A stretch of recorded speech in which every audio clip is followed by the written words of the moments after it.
بسم الله الرحمن الرحيم. الحمد لله رب العالمين بارئ الخلائق أجمعين، والصلاة والسلام على جميع الأنبياء والمرسلين، سيما من سمي في الآفاق بأحمد وفي الأرض بأبي القاسم محمد.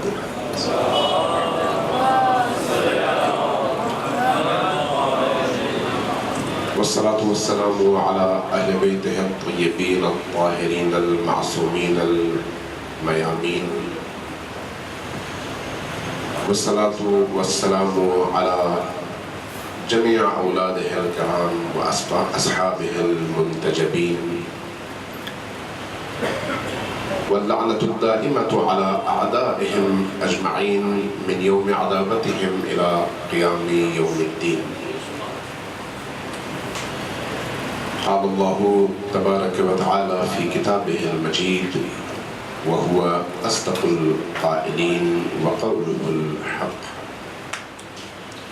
بسم الله الرحمن الرحيم. اقرأ باسم ربك الذي خلق، خلق الإنسان من علق. سبعة بجيب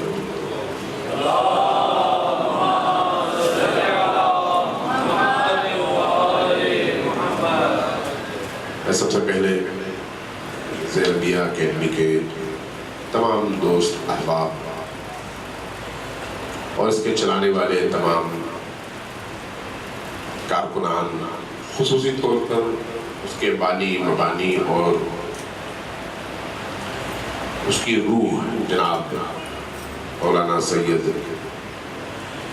ستین حسینی صاحب کا شکر گزار ہوں کہ مجھے یہ موقع فراہم ہوا کہ لمبے عرصے کے بعد باہ کے اور یہاں کے کچھ معاملین کی دوبارہ سے زیارت بھی نصیب ہو رہی ہے، اور اکیڈمی کے بچوں کے پرنور چہروں کو دیکھ کر ایک نئی روح بھی مل رہی ہے۔ اللہ تبارک و تعالیٰ اس اکیڈمی کو، اس میں پڑھنے والے بچوں کو اور اس کے لیے شب و روز محنت کرنے والے تمام دوستوں کو ان کی تمام زحمتوں سمیت اپنی بارگاہ میں قبول فرمائے، اور ہم سب کو دامے درمے سخنے اس ادارے کی مدد کرنے کی، اس کے معاون بننے کی اور اپنے مستقبل کے ان معماروں کی تربیت میں اپنا کردار ادا کرنے کی توفیق اور سعادت نصیب فرمائے۔ ہماری محفلوں میں عام طور پر تھکن اتارنے کے لیے اور لوگوں کی بیزاری کو دور کرنے کے لیے خطیب کی گفتگو میں تھوڑا سا اس کو وقفہ دینے کے لیے نبی کریم پر آپ درود بیچتے ہیں، لیکن حقیقت حال تو یہ ہے کہ درود شریف ایک ایسی عبادت ہے جس کے کرنے کا حکم اللہ نے خود دیا، اور وہ خود بھی یہ کام ہمیشہ کرتا رہتا ہے۔ ان اللہ وملائکتہ یصلون علی النبی یا ایھا الذین آمنوا صلوا علیہ وسلموا تسلیما۔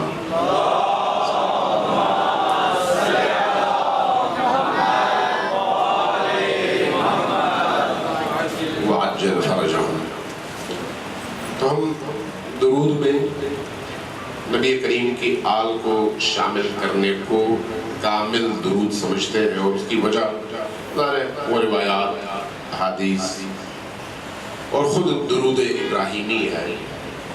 جب آپ درود ابراہیمی پڑھتے ہیں جو کہ نبی کریم سے منقول ہے، تو وہاں پر حضرت ابراہیم کی آل کو بھی شامل کرتے ہیں اور کہتے ہیں اللہم صلی علی محمد وعلی آل محمد كما صليت على إبراهيم وعلى آل إبراهيم إنك حميد مجيد۔ تو جب اہل البیت سے پوچھا گیا مختصر ترین لیکن جامع درود کیا ہے، طولانی درود بھی ہے اور مختصر بھی ہے، تو فرمایا اللہم صلی علی محمد وآل محمد، یہ مختصر ترین درود ہے۔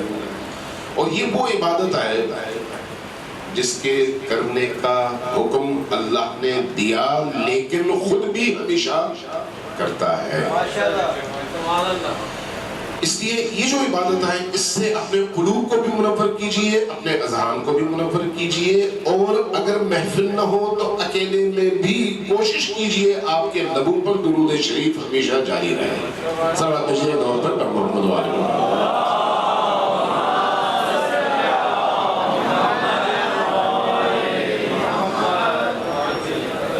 دین کا آغاز، اسلام جس کو ہم اپنا دین سمجھتے ہیں، اس کا آغاز کہاں سے ہے؟ اقرا سے۔ پہلی وحی کیا ہے؟ اقرا، پڑھنے سے آغاز۔ اس کا مطلب یہ ہے کہ دین نے علم کے حصول کو انسان کی نجات اور اس کی ہدایت کا سرچشمہ روز اول سے قرار دیا ہے۔ اس لیے اپنی وحی کا آغاز اقرا سے کیا ہے، اور اپنے نبی کو جو پہلا خطاب دیا ہے وہ کیا ہے؟ اقرا بسم ربک الذی خلق۔ پڑھیے۔ یہ جو ہم ایک اکیڈمی کے پس منظر میں اس وقت بیٹھے ہوئے ہیں، اس اکیڈمی کا مقصد کیا ہے؟ آپ کی نوجوان نسل کو علم اور پڑھنا لکھنا سکھا کر ایک مہذب تربیت یافتہ مسلمان بنانا۔ تو گویا اسی اقرا کی بنیاد پر اس طرح کے ادارے جنم لیتے ہیں، پڑھانے اور لکھانے کی بنیاد پر۔ اور علم جو کہ خداوند منان خود علیم ہے، اپنے بندوں کے بارے میں بھی چاہتا ہے کہ وہ بھی صاحبان علم بنے۔ اس لیے نبی کریم کے حوالے سے آپ متعدد جگہوں میں پڑھتے ہیں اور سنتے بھی ہیں۔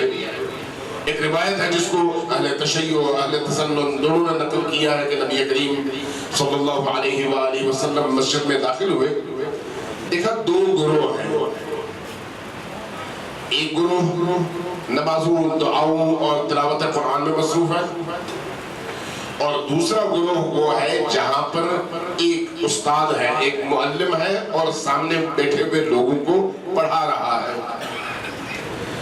داخل ہوئے، دونوں گروہوں کی طرف نگاہ دوڑائی، اور اس کے بعد ایک جملہ ارشاد فرمایا قرۃ عینی الصلاۃ، صلاۃ جو کہ بہترین عبادت ہے، میری آنکھوں کی ٹھنڈک ہے، لیکن میں جاؤں گا اس گروہ کے ساتھ بیٹھوں گا جہاں پر تعلیم اور تعلم کا فریضہ نبھایا جا رہا ہے۔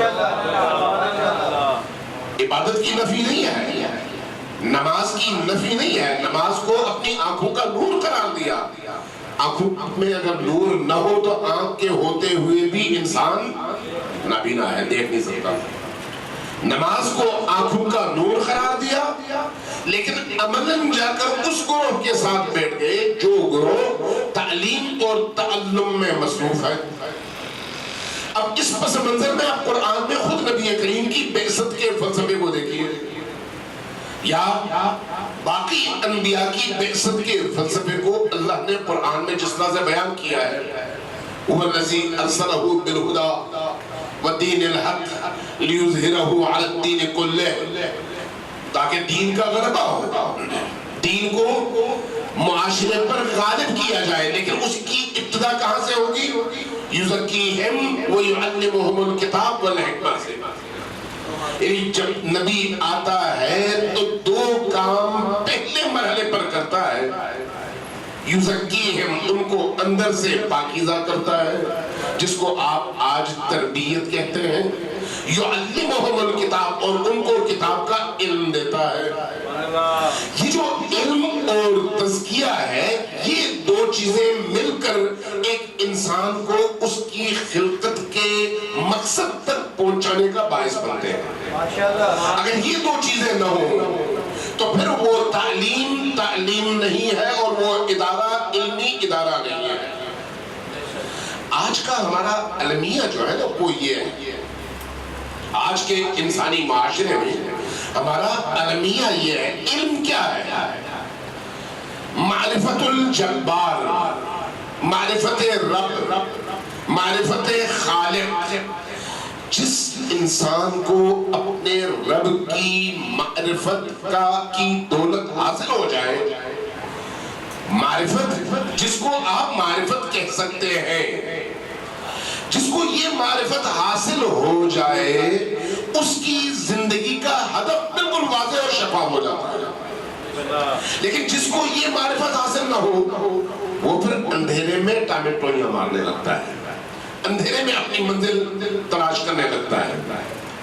انبیاء آئے انسان کے اندر دو تبدیلیاں پیدا کرنے کے لیے.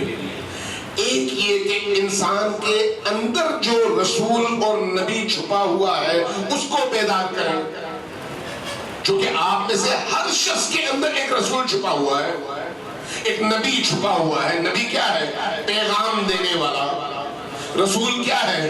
اللہ کی طرف متوجہ کرنے والا. وہ کیا ہے جو آپ کے اندر چھپا ہوا ہے، جس کو آپ آج کے دور میں انسانیت کہتے ہیں، جس کو آپ آج کے دور میں انسانیت کہتے ہیں. مثلا آپ کی اسی محفل میں اگر آپ کے معاشرے کا ایک بدماش آئے، بدماش جو قاتل بھی ہو، جو ڈکیت بھی ہو، جس نے چوری بھی کی ہو، اگر اس کو آپ لا کر سٹیج پر بٹھا دیں اور اس سے کہیں یہ ڈکیت ہے، یہ قاتل ہے، یہ چور ہے، تو مجھے بتائیے اس کو یہ بات اچھی لگے گی یا بری لگے گی؟ جی بری لگے گی. کیوں بری لگے گی؟ بھی وہ ہے تو صحیح. یہاں سے اس کو چونکہ بری لگتی ہے، یہاں سے سمجھیں کہ اصل بات کیا ہے. وہ جو اس کے اندر کا چھپا ہوا نبی ہے، وہ اس سے ہمیشہ کہتا ہے تم جس راستے پر چل رہے ہو وہ غلط ہے. لیکن اس کی خواہشات، جو اس کا حیوانی پہلو ہے اس کی زندگی کا، وہ خواہشات اور وہ حیوانی پہلو اس پر غالب آ کر اس کے اندر چھپے ہوئے نبی کو، رسول کو، پیغمبر کو، جس کو آپ فطرت کہتے ہیں، اس فطرت کو وہ کمزور کر دیتے ہیں، اور کمزور کرنے کے بعد پھر ان کا گلا گھونٹ دیتے ہیں. جب فطرت کا گلا گھٹ جائے تو پھر انسان گناہ کرتے ہوئے آہستہ آہستہ جلی ہو جاتا ہے اور گناہ کو پسند کرنے لگتا ہے، نافرمانیوں کو پسند کرنے لگتا ہے.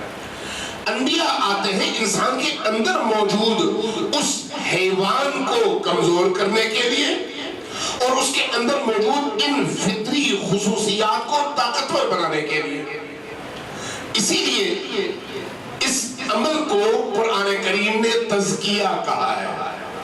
تزکیہ، یزکیہم ویعلمہم الکتاب. یہ جو یزکیہم ہے، یہ زے کاف یہ 3 حروف کا مجموعہ. یہ جو تزکیہ کا عمل ہے، یہ کیا ہے اصل میں؟ عربی میں اگر کسی بھیڑ کو ذبح کرنا ہو تو اس کو کہتے ہیں تزکیہ کرنا. کسی بکرے کو آپ ذبح کرنا چاہتے ہیں تو اس ذبح کرنے کے عمل کو کہتے ہیں تزکیہ. کیا مطلب ہے اس کا؟ جب آپ چھرا اس کے گلے پہ پھیرتے ہیں تو اس کے اندر موجود نجس خون نکل جاتا ہے. یہ جو عمل ہے یہ ہے تزکیہ، یعنی اس کے اندر موجود نجاستوں کو نکالنا. اب ان نجاستوں کے نکلنے کے بعد جب آپ نے اس کے کٹے ہوئے گلے کو پاک اور طاہر پانی سے دھو لیا تو اس کے بعد اب اس کے اندر جو کچھ بھی ہے وہ پاک ہے، چونکہ اس کا تزکیہ ہو گیا ہے. انبیاء آتے ہیں انسانوں کے تزکیے کے لیے. انسانوں کے اندر، چونکہ ہر انسان کے اندر 2 قوتیں ہیں، خیر اور شر. وہ جو شر کی قوت ہے، اس قوت کا وجود خود انسان کو کمال تک پہنچانے کے لیے ضروری ہے. اس لیے انسان کے اندر اللہ نے خلق کیا ہے، لیکن اس کو کنٹرول میں رکھنا یہ ضروری ہے. اسی کنٹرول میں رکھنے کے لیے عقل کی دولت سے نوازا اور انبیاء کی دولت سے نوازا اور کتب الہیہ کی دولت سے نوازا. کتابوں نے آ کر بھی یہی کہا کہ اس کو کنٹرول کرو، عقل نے بھی یہی کہا کہ اس کو کنٹرول کرو، انسان کے اندر چھپے ہوئے نبی نے بھی کہا کہ اس کو کنٹرول کرو، اور باہر سے آئے ہوئے ہادی اور نبی نے بھی کہا کہ اس کو کنٹرول کرو. اندر موجود اس حیوانی صفت کو ختم کرو نہیں، کنٹرول کرو۔ انسان کو بھوک لگتی ہے، حیوانی صفت ہے، جنسی خواہش حیوانی صفت ہے، لیکن ان حیوانی صفات کو ختم کرنے کا حکم نہیں ہے، کنٹرول کرنے کا حکم ہے، قابو کرنے کا حکم ہے، اپنے تابع بنانے کا حکم ہے، اور اسی عمل کو تزکیہ کہتے ہیں۔ اور یہ جو ایام گزر رہے ہیں شعبان المعظم کے، یہ تزکیہ کے ایام ہیں۔ آنے والا مہینہ تزکیے کا مہینہ ہے، اور یہ جس تقریب میں آپ موجود ہیں، یہاں پر جس مشن، جس ہدف اور جس مقصد کے لیے ایک ایسے ادارے کی بنیاد ان دوستوں نے رکھی ہے، وہ مقصد کیا ہے؟ وہ وہی تزکیہ ہے۔ آج کے دور میں علم کی ماہیت تبدیل ہو گئی ہے، اس لیے جو علم اللہ اور اللہ کے رسول اور کتب سماویہ کی نگاہ میں علم تھا، اس کا مقصد تھا انسان کو انسانیت کے معراج تک پہنچانا۔ لیکن آج جس چیز کو علم کہا جاتا ہے، وہ علم سے زیادہ صنعت ہے، علم سے زیادہ فن ہے، اور اس کا مقصد انسان کے اندر موجود اس استعداد کو کمال انسانیت تک پہنچانا نہیں ہے، بلکہ اس کو دنیا کا سب سے بڑا حیوان بنانا ہے۔ ذرا غور کیجئے گا اپنے ارد گرد، آج سب سے بڑا ملک امریکہ ہے، طاقتور ملک امریکہ ہے۔ اس کی طاقت کا راز کیا ہے؟ اس کی درندگی۔ اس درندگی کے پیچھے اس کے پاس قوت کیا ہے؟ ٹیکنالوجی۔ اسی ٹیکنالوجی کو آپ علم کہتے ہیں۔ یہ علم نہیں ہے، یہ فن ہے۔ اس فن کے ذریعے سے، جو کہ آپ کے ہاتھ میں ہتھیار ہے، آپ چاہے تو انسانیت کی خدمت کرے اور چاہے تو انسانیت کا گلا کاٹے۔ چونکہ آج کی دنیا نے انبیاء کی تعلیمات کو پس پش ڈالا، تو اس لیے اس آج کی دنیا کے علم کی نگاہ یہ ہے کہ ایک بچے کو آپ جب کسی تعلیمی ادارے میں داخل کرتے ہیں تو ادھر سے آپ داخل کریں، 10 سال 12 سال 15 سال پڑھانے کے بعد ادھر سے جب وہ بچہ نکلے تو اس کے ہاتھ میں ایک ڈگری ہو اور وہ ملٹی نیشنل کمپنیز کا ملازم بننے کی اہلیت اپنے آپ میں پیدا کر سکے۔ یہ ہے آج کے تعلیمی اداروں کا بنیادی مقصد، یا اس کو کچھ ایسے ہنر اور کچھ ایسے فنون سکھائے جائے جس کو آپ انجینئرنگ کہتے ہیں، چاہے وہ کسی بھی فیلڈ میں ہو، چاہے وہ سماوی مثلا سپیس کے حوالے سے ہو، جہاز رانی کے حوالے سے ہو، میکینیکل ہو، بلڈنگز کے حوالے سے ہو، یا کسی اور حوالے سے۔ جتنی بھی چیزیں آج کے دور میں تعلیمی انٹرنیشنل بڑے اداروں میں انسانوں کے پیش نظر مقصد حیات ہے، وہ ان مادی چیزوں میں تبحر اور مہارت حاصل کرنا ہے۔ لیکن کیا یہی علم ہے؟ نہیں، یہ علم نہیں ہے۔ علم کیا ہے؟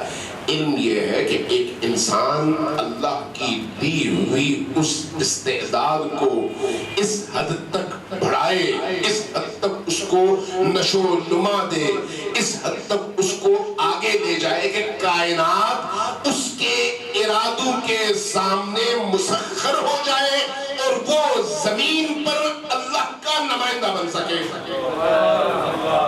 یہ علم ہے، لیکن وہ علم جس کے پیچھے تزکیہ ہے، جس کے پیچھے طہارت روح ہے، جس کے پیچھے طہارت فکر ہے، اس لیے وہ علم جو نبی کریم کی طرف سے، قرآن کی طرف سے، اہل البیت کے در سے ایک انسانی معاشرے کو ملتا ہے، وہ علم انسان کو کمال انسانی کی اس منزل تک لے جاتا ہے کہ جہاں وہ ایک انسان ہوتے ہوئے بشری تقاضوں کے مطابق زندگی بسر کر رہا ہوتا ہے، وہیں پر وہ فرشتوں، ملائکہ اور اللہ کی دیگر مخلوقات کی نگاہ میں بھی ایک رول ماڈل بن جاتا ہے، اور یہ ساری مخلوقات اس کے تابع ہو جاتی ہیں۔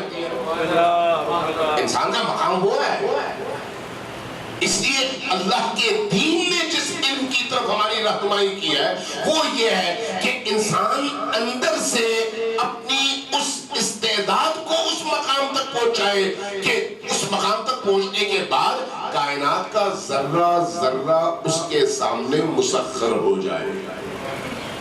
نبی کریم نے کسی کالج یونیورسٹی میں تعلیم حاصل نہیں کی, کسی استاد کے سامنے زانوی تلمذ خم نہیں کیا. یہی روش صحابہ کرام نے نبی کریم سے سیکھا, جو کچھ سیکھا نبی کریم سے سیکھا.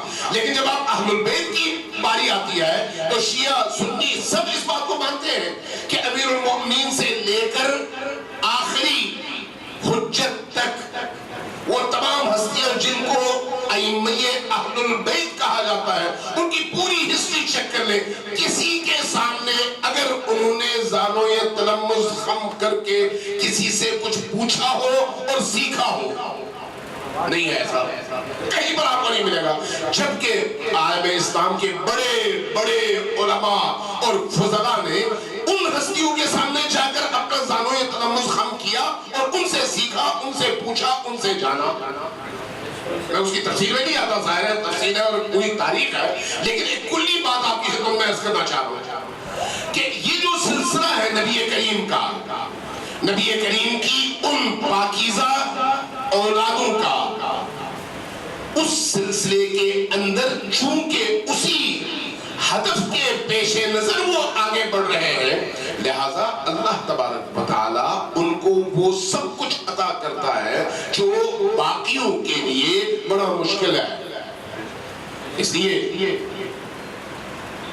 ان ہستیوں کے حوالے سے جب ہم کہتے ہیں کہ خود نبی کریم صلی اللہ علیہ وآلہ وسلم وہ ہستی ہیں جن کی ایک نگاہ التفات سے پہاڑ سونے کا بن سکتا تھا, یہ ان کے لیے کوئی بڑا کام نہیں تھا. مثلا ایک چھوٹا سا واقعہ ہے, اسی سے اللہ لگا. حضرت فاطمہ الزہرا سلام اللہ علیہا نبی کریم کے گھر میں ہے, ابھی شادی نہیں ہوئی, ظاہر بچی گھر میں ہوتی ہے تو رشتے آتے ہیں. مختلف قبائل کے بڑے بڑے سرداروں میں سے کسی ایک سردار کے بیٹے کا رشتہ آ گیا. بندہ آیا, کہا کہ میں آپ کی بیٹی کا رشتہ چاہتا ہوں, اپنا میں تعارف کرواؤں, میرے پاس کیا ہے. کہا میرے پاس اتنے اونٹ ہیں, اتنے باغات ہیں, اتنے کھجور کے درخت ہیں. چونکہ اس زمانے میں دولت مندی کے جو آثار ہوتے تھے وہ یہی ہوتے تھے. آپ کے آج کل آپ کہتے ہیں میرے پاس اتنی گاڑیاں ہیں, اتنے پلاٹس ہیں, اتنا بینک بیلنس ہے.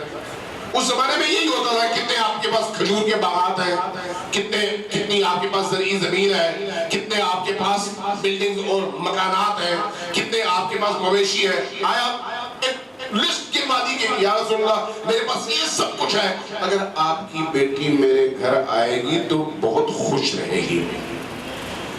تاریخ لکھتی ہے کہ نبی کریم صلی اللہ علیہ وآلہ وسلم کے چہرے کی رنگت تبدیل ہوئی, جلال میں آئے, زمین سے سنگریزے یوں اٹھائے اور یوں پھینکا, دیکھا سامنے سارے ہیرے اور جواہرات تھے.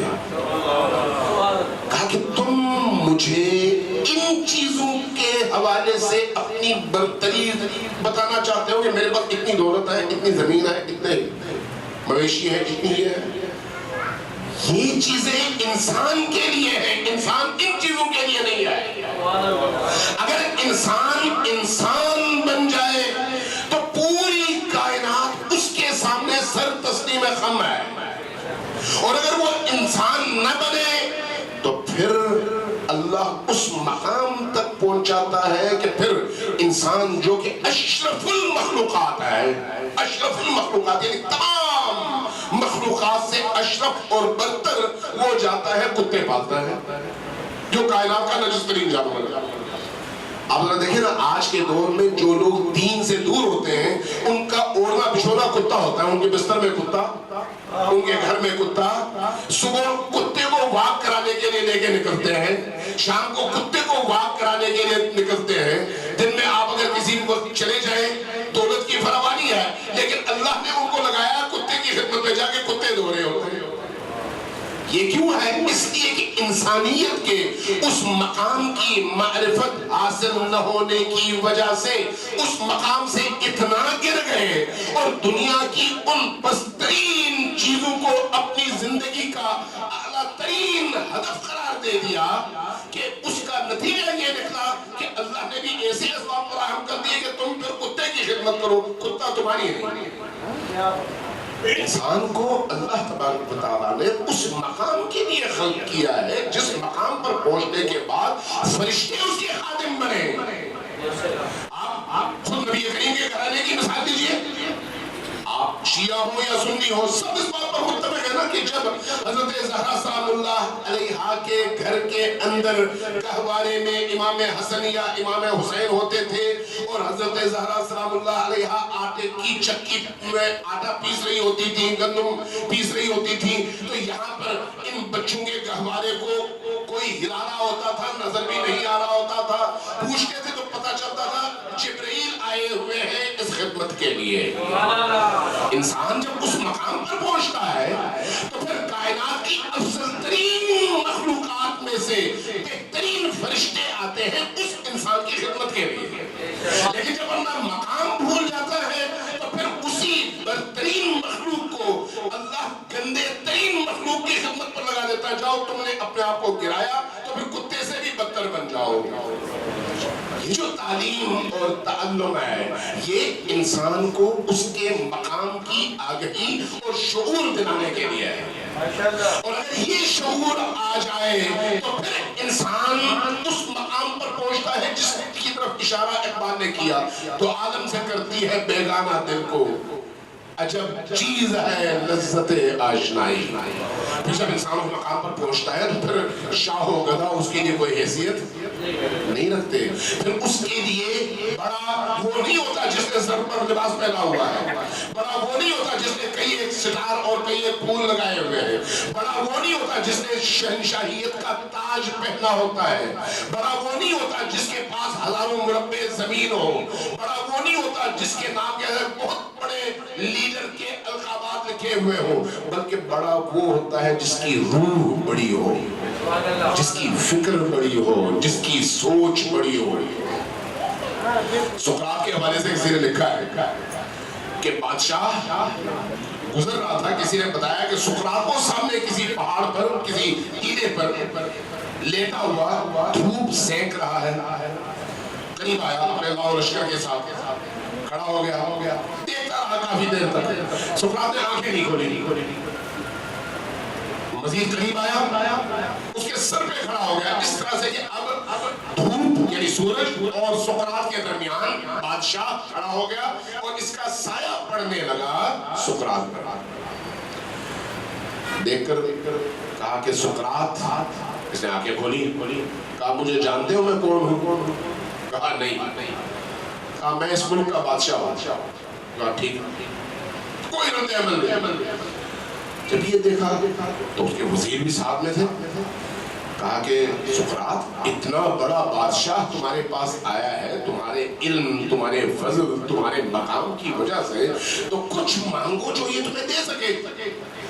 اس نے آنکھیں کھولی، سقراط کے چہرے کی طرف دیکھا، ایک تبسم کیا، مسکرایا اور کہا بس ایک چیز مجھے تم سے چاہیے۔ کہا وہ کیا؟ کہا کہ میرے اور دھوپ کے درمیان سے ہٹ جاؤ۔ انسان جب بے نیاز ہوتا ہے، اور بے نیازی علم اور تزکیے کا نتیجہ ہے، نیاز مندی عدم علم اور عدم تزکیہ کا نتیجہ ہے۔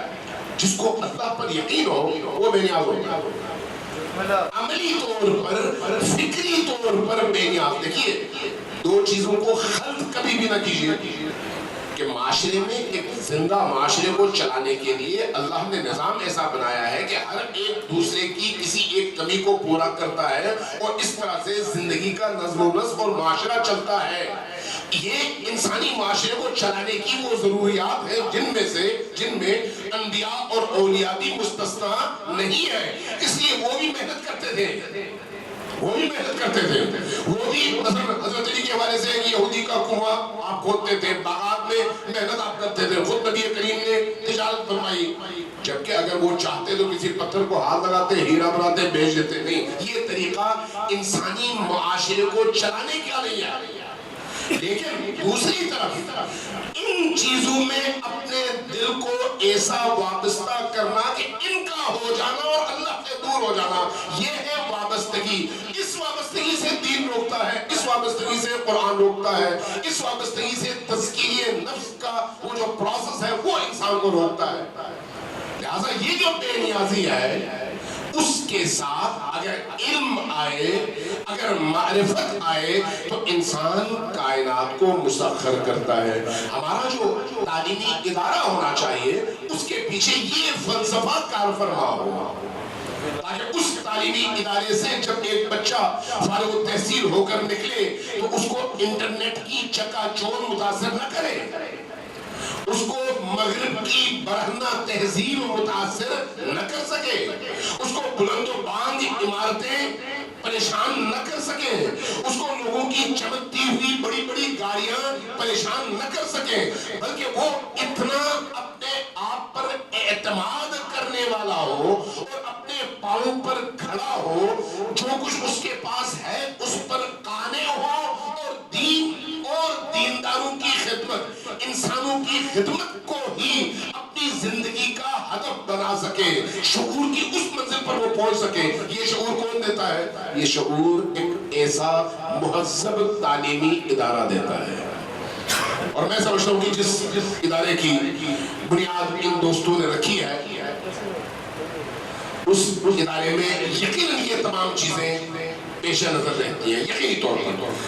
اسی بنیاد پر ابھی آپ دیکھیے، کوئی اور کام بھی تو کر سکتے تھے یہ دوست احباب، انہوں نے چن کر معاشرے کے اس طبقے پر اپنی نگاہیں مرکوز کی جس طبقے نے، اگرچہ وہ شمار ہے کم ہے، لیکن انہوں نے اپنی جانیں قربان کی، شہادت کا عظیم مرتبہ پایا تاکہ اس معاشرے کو جینے کا سلیقہ بتا سکے، سر اٹھا کر جینے کا سبب دے سکے، عزت اور شرف کی زندگی گزارنے کا طریقہ بتا سکے.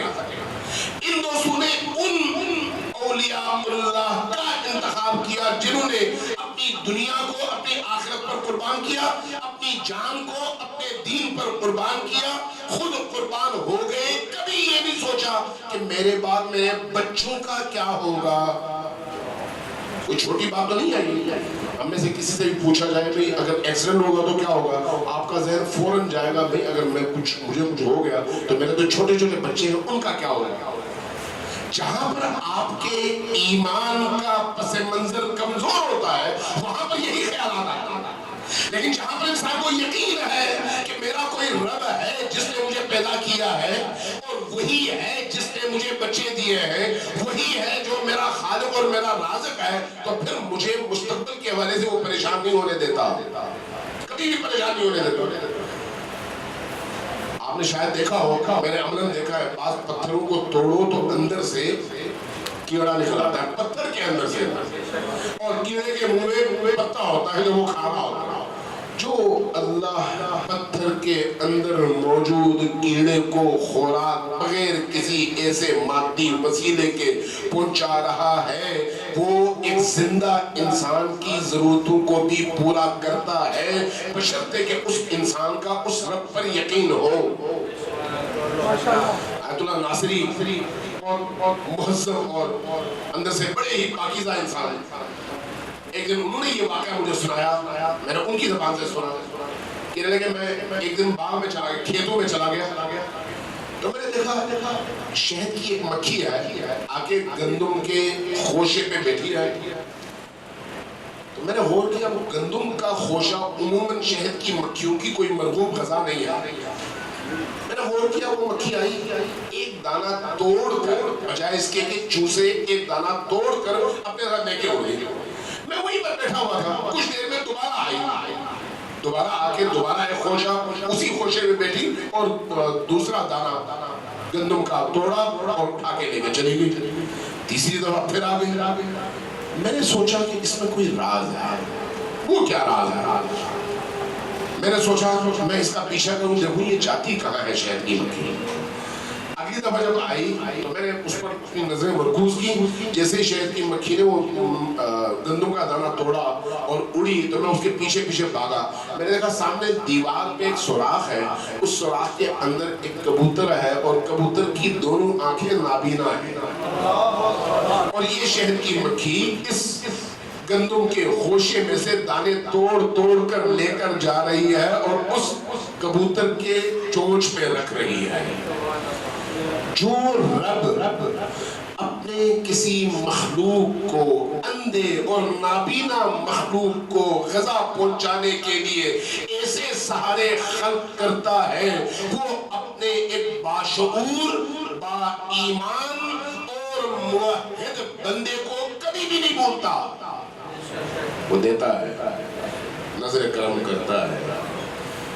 اس لیے جب میں ان دوستوں کو دیکھتا ہوں جنہوں نے معاشرے کے اس طبقے کا انتخاب کیا, جنہوں نے اپنی جانیں قربان کر دی, اپنی قوم کے لیے, اپنے وطن کے لیے, اپنے ملک کے لیے خود شہید ہو گئے, بچوں کو چھوڑ دیا اللہ پر, تو اللہ نے ان کے بچوں کے تعلیم اور تربیت کے لیے وہ اہتمام کیا جو عام طور پر گھروں میں بھی نہیں ہوتا. ان گھروں میں نہیں ہوتا جن گھروں میں باپ کا سایہ بھی ہوتا ہے. یہ وہی ایمان اور توکل ہے.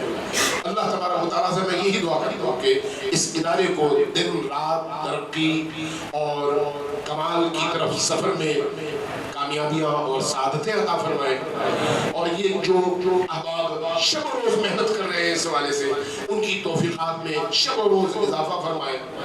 ہم سب کو, مجھے, آپ کو, سننے والوں کو, جہاں جہاں یہ میسج جاتا ہے ان سب کو یہ توفیق عطا فرمائے کہ دامے, درمے, سخنے, جیسے جیسے ہم اس ادارے اور اس طرح کے اداروں کی کوئی مدد کر سکیں تو وہ ہم بلا کسی توقع کے اس لیے کریں کہ یہ ہم اللہ کے ہاتھ میں دے رہے ہیں, اللہ کی مدد کر رہے ہیں. یہ ان تنصر اللہ ینصرکم ویثبت اقدامکم کی ایک مصداق ہے. اللہ تبارک و تعالیٰ ستر حسین صاحب اور ان کی ٹیم اور باقی تمام ہمارے جو احباب, مہدی شیرازی صاحب اور باقی جتنے بھی دوست احباب ان کے ساتھ مختلف پروجیکٹس پر کام کر رہے ہیں, ان سب کو دن دگنی رات چگنی ترقی عطا فرمائے.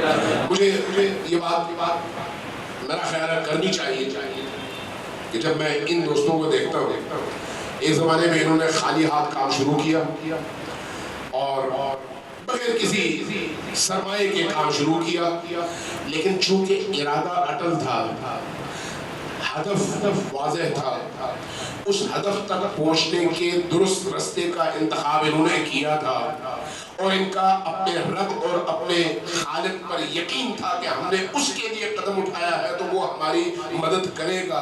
تو یہ ان کے اس ایمان کا نتیجہ تھا کہ کوئی بہت بڑا عرصہ نہیں گزرا, کئی ادارے کھڑے ہو گئے اور اس وقت الحمدللہ بڑی کامیابی کے ساتھ چل رہے ہیں. یہ ان کی توفیقات الہی کی بہت بڑی دلیل ہے. اللہ تبارک و تعالیٰ ہم سب کو کار خیر میں حصہ لینے کی توفیق عطا فرمائے, اور اپنے بچوں سے زیادہ ان بچوں پر توجہ دینے کی توفیق عطا فرمائے, کیونکہ ان کی طرف توجہ گویا خدا کی طرف توجہ ہے. اللہ تبارک و تعالیٰ اگر قبول فرمائے تو یہی ہمارے لیے دنیا اور آخرت کا ذخیرہ ہے. والسلام علیکم ورحمۃ اللہ وبرکاتہ.